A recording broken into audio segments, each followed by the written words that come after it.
Iran ও আমেরিকার যুদ্ধে এবার সব থেকে বড় সিদ্ধান্তটা নিল রাশিয়া। রাশিয়া সরাসরি গ্যাস সাপ্লাই বন্ধ করার দিকে এগোলো ইউরোপকে। এবং এই যে টোটাল পরিস্থিতিটা বর্তমানে মধ্যপ্রাচ্যে শুরু হয়েছে, তার মূলে যে আমেরিকা এবং ইউরোপের রাষ্ট্রগুলো, তা কিন্তু কালকে রাশিয়ার পক্ষ থেকে প্রকাশ্যে ঘোষণা করে দেওয়া হয়েছে। এমনকি পুতিন সরাসরি বলেছেন যে আমরা ইউরোপকে তেল দিতে পারি, কিন্তু এই মুহূর্তে এই যুদ্ধ থামাতে হবে, না হলে কিন্তু আমরা ইউরোপের সঙ্গে কোনো ধরনের এলএনজি প্রোডাকশন রিলেটেড সম্পর্ক রাখবো না। ইউক্রেনের সঙ্গে যখন রাশিয়া যুদ্ধে জড়ায়, তখন কিন্তু এই রাশিয়ার উপরই নিষেধাজ্ঞা চাপিয়ে দিয়েছিল ইউরোপ, এবং রাশিয়ার একাধিক ঘাঁটির উপর বিভিন্ন ক্ষেত্রে স্যাংশন লাগিয়ে দেওয়া হয় রাশিয়ার পক্ষ থেকে। এবং আজকে দেখুন চাকা বা অঙ্ক কিভাবে উল্টে যায়, যে 1-2 বছরের মধ্যেই রাশিয়ার কাছে কার্যত আশ্রয় নিতে হচ্ছে ইউরোপের রাষ্ট্রগুলোকে, শুধুমাত্র জ্বালানি সংকট মেটানোর জন্য। আপনাদের হয়তো মনে আছে, মাস 6 আগে এই ইউরোপীয় ইউনিয়ন ভারতবর্ষের 2টো রিফাইনারির উপর নিষেধাজ্ঞা চাপিয়ে দিয়েছিল, এবং সে সময় কিন্তু ভারত বিপদে পড়েছিল। কেন নিষেধাজ্ঞা চাপানো হয়েছিল? কারণ ভারত নাকি রাশিয়ার থেকে তেল, ক্রুড অয়েল কেনে। ফলে রাশিয়ার তেল কেনার অপরাধে ভারতের উপর স্যাংশন চাপানো হয়েছিল ইউরোপীয় ইউনিয়নের পক্ষ থেকে। এবং পরবর্তীকালে ডোনাল্ড ট্রাম্পও ভারতের উপর ট্যারিফ চাপান শুধুমাত্র রাশিয়ার থেকে তেল কেনার অপরাধে। আর আজকে দেখুন সেই রাশিয়ার কাছে কার্যত বিপদে পড়ে হাত পাততে হচ্ছে ইউরোপকে। এবং রাশিয়ার পক্ষ থেকে কি বলা হয়েছে? সেখানে বলা হচ্ছে যে stopping energy supplies to the European market, অর্থাৎ আমরা ডিসাইড করেছি ইউরোপের মার্কেটে এনার্জি সাপ্লাই বন্ধ করব।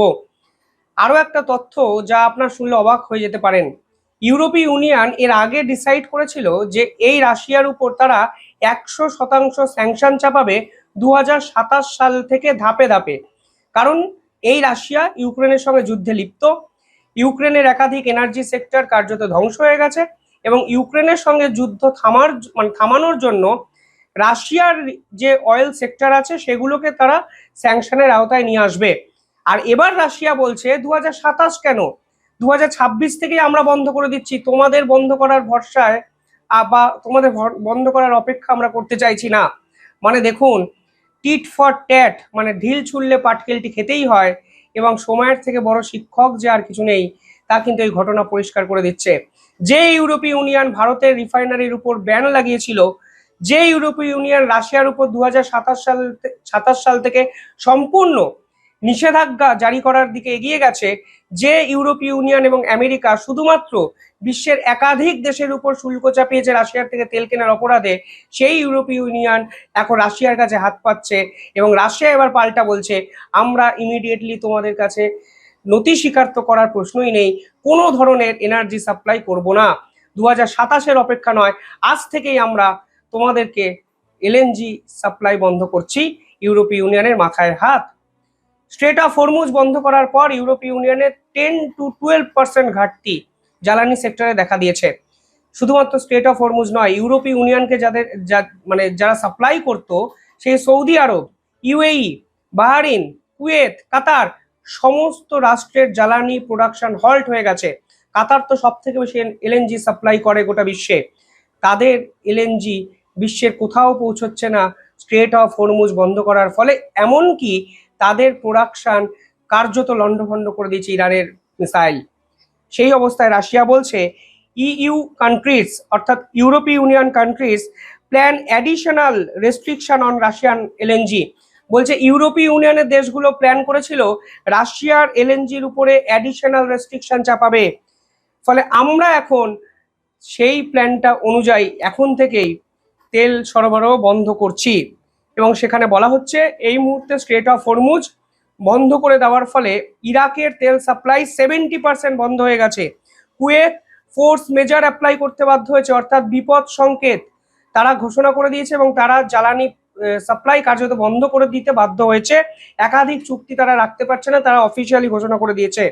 আর এখানে দাঁড়িয়ে রাশিয়া চাইছে পুরো পরিস্থিতিটার অ্যাডভান্টেজ নিতে, এবং যারা বিপদের সময় এই রাশিয়াকে ক্রমাগত এক ঘরে করেছে গোটা বিশ্বে, সেই রাশিয়া এবার বদলাটা এইভাবেই নিতে চলেছে। পাশাপাশি 2022-এর একটি স্মৃতি রাশিয়া ফিরিয়ে এনেছে। তারা পরিষ্কার বলেছে যখন 2022 সালে ইউরোপীয় ইউনিয়ন রাশিয়ার উপর মেডিটেরিয়ান ক্রুড অয়েলে নিষেধাজ্ঞা চাপায়, তখন কিন্তু ইউরোপ রাশিয়ার প্রতি কোনো কাইন্ডনেস শো করেনি, অর্থাৎ কোনো সহানুভূতি দেখায়নি। 2022 সালে ফিরে যান, রাশিয়ার মেরিটাইম ক্রুড ব্যান করে দেয় ইউরোপীয় ইউনিয়ন, যা দ্রুজবা পাইপলাইন মারফত ইউরোপে পৌঁছতো এবং রাশিয়া লাভ করত। হাঙ্গেরি স্লোভাকিয়ার একটি পাইপলাইন যা সরাসরি ইউরোপের বিভিন্ন প্রান্তে তেল সরবরাহ করত, সেই মেরিটাইম সাপ্লাইয়ের উপর কিন্তু ইউরোপীয় ইউনিয়ন নিষেধাজ্ঞা লাগিয়ে দিয়েছিল। এবং 2022 সাল থেকে আজকে 2026 এখনো কিন্তু সেই নিষেধাজ্ঞা জারি আছে। ফলে ইউরোপের মার্কেটে আর কোনো ক্রুড অয়েল মেরিটাইম কানেক্টর মাধ্যমে রাশিয়া কিন্তু পাঠাতে পারে না। আজকে সেই রাশিয়া বলছে, তাহলে 2022 সালে আপনারা কেন আমাদের উপর নিষেধাজ্ঞা চাপিয়েছিলেন? উত্তরটি দিন। কেন আজকে দরকারে আমাদের কাছে হাত পাচ্ছেন? আপনারা তো 2027 থেকে আমাদের সঙ্গে সম্পর্ক ছিন্ন করবেনই, তাই 2027 নয়, 2026 এপ্রিল মাস থেকে সম্পর্ক ছিন্ন করুন। ফলে কোনো অবস্থাতেই আমরা আপনাদের এলএনজি দেব না।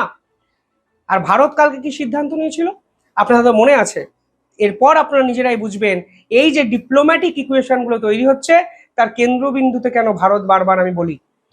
ভারতের কালকে জামনগর রিফাইনারি, সেই জামনগর রিফাইনারি থেকে দুটো যে শিপ, তেল ভর্তি শিপ ইউরোপের উদ্দেশ্যে যাচ্ছিল এবং সেই জাহাজের অভিমুখকে কিন্তু ঘুরিয়ে ভারত এশিয়ার সিঙ্গাপুরে করে দিয়েছে।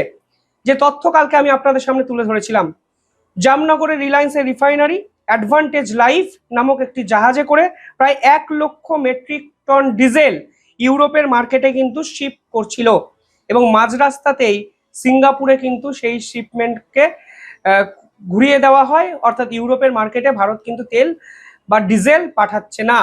দেখুন, এই মুহূর্তে প্রফিটের সময় ডোনাল্ড ট্রাম্প যে যুদ্ধ এই বিশ্বে ইনভাইট করেছেন তাতে ভারতের জিডিপিও কিন্তু এফেক্টেড হতে পারে, কারণ গ্লোবাল প্রাইস হাইক সর্বোচ্চ জায়গায় পৌঁছেছে শেষ 4 বছরে। গ্লোবাল প্রাইস যদি অয়েলের দেখবেন $70 প্রতি ব্যারেল। কিছুদিন আগে যে তেলের দাম ছিল তা আজকে $100 ছুঁয়েছে এবং কালকে হয়তো $120 পৌঁছে যাবে। ফলে ভারতের প্রয়োজন পয়সা, লাভ, অন্তত এই ক্ষতিপূরণটা যতটা রাশিয়া করছে ততটা ভালো কথা, বাকিটা ভারত যেন ব্যবসায়িকভাবে করতে পারে। এবং সেই চেষ্টাতেই ভারত কিন্তু সিঙ্গাপুরে এই ডিজেলের যে জাহাজ তাকে কিন্তু ঘুরিয়ে দেওয়া হয়েছে। আরও একটি জাহাজ যেটা 75,000 ton metric ton jet fuel নিয়ে ধাবিত হচ্ছিল ইউরোপের মার্কেটে এবং ওয়েস্ট অফ সুয়েজ অব্দি যাওয়ার কথা ছিল এবং সেটিকেও ঘুরিয়েও কিন্তু সাউথ ইস্ট এশিয়াতে করা হয়েছে। শুধু তাই নয়, আমি দেখছিলাম নাইজেরিয়াও এলএনজি সাপ্লাই ইউরোপ ছেড়ে এশিয়ার মার্কেটে করতে শুরু করেছে। এই দুটো এলএনজি ট্যাঙ্কার নাইজেরিয়া থেকে কিন্তু ফ্রান্স এবং জার্মানির দিকে যাওয়ার কথা ছিল, যা এখন এশিয়ার মার্কেটে আসছে। এমনকি রাশিয়াও ইউরোপের মার্কেট এখন সম্পূর্ণ বন্ধ করে এশিয়াকে টার্গেট করছে। এবং আফ্রিকার একটি জাহাজ, আমি একটু কালকে আপনাদের দেখিয়েছি ম্যাপটি, দেখবেন একটি জাহাজ প্রায় নর্থের অভিমুখে ধাবিত হয়ে ইউরোপ অব্দি পৌঁছে যাওয়ার পরও দাঁড়িয়ে যায় এবং পরবর্তীকালে জাপানের দিকে চলে আসে তার ক্রুড অয়েল নিয়ে। অর্থাৎ সব মিলিয়ে আজকে ডোনাল্ড ট্রাম্প এবং ইউরোপীয় ইউনিয়ন, যারা এই পৃথিবীর শেষ কথা বলে নিজেদের দাবি করেছিলেন, তারা যে মুখ থুবড়ে পড়ছেন অন্তত জ্বালানি রিলেটেড ইস্যুতে, তা কিন্তু পরিষ্কার হয়ে যাচ্ছে এবং ভারত এবং রাশিয়া ঠিক হাতে হাত মিলিয়ে সেটাই করছে যেটা করা উচিত ছিল। এরাই পৃথিবীর রক্ষাকর্তা, বিধাতা হতে পারে না। এই পৃথিবী সকলের পৃথিবী, মাল্টিল্যাটারাল ট্রেড এই পৃথিবীতে হবে। যে দেশ যার সঙ্গে ইচ্ছা ব্যবসা বাণিজ্য করবে, সেটাই কিন্তু ভারত বারবার বলেছে। পাশাপাশি কালকে ইরানের মিসাইল স্ট্রাইকে 7 জন আমেরিকার সেনা কিন্তু মারা যায়, যা কিন্তু ডোনাল্ড ট্রাম্পের কাছে নিঃসন্দেহে বড় ধাক্কা। কারণ আমেরিকার সেনাদের মারা হচ্ছে, তা আবার ইরানের মিসাইল দ্বারা, তা কিন্তু আমেরিকা যে আত্মঅহংকার, আত্মগরিমা, ক্ষমতার দর্প সমস্ত কিন্তু চুরমার করে দিতে পারে। যাই হোক, সব মিলিয়ে এই যুদ্ধ ক্রমশ জটিল জায়গায় যাচ্ছে। গোটা বিশ্বের অর্থনীতি এফেক্টেড হচ্ছে, গোটা বিশ্বের সমীকরণও দ্রুত বদলাচ্ছে। কোথায় গিয়ে পুরো বিষয়টি শেষ হয় তা কিন্তু জানার জন্য আমার মতো অনেকেই উদ্গ্রীব চিত্রে অপেক্ষা করছে। আপনারা কিভাবে দেখছেন পুরো বিষয়টি কমেন্টে জানাবেন। দেখতে থাকুন দ্য ইন্ডিপেন্ডেন্ট বেঙ্গল। ধন্যবাদ।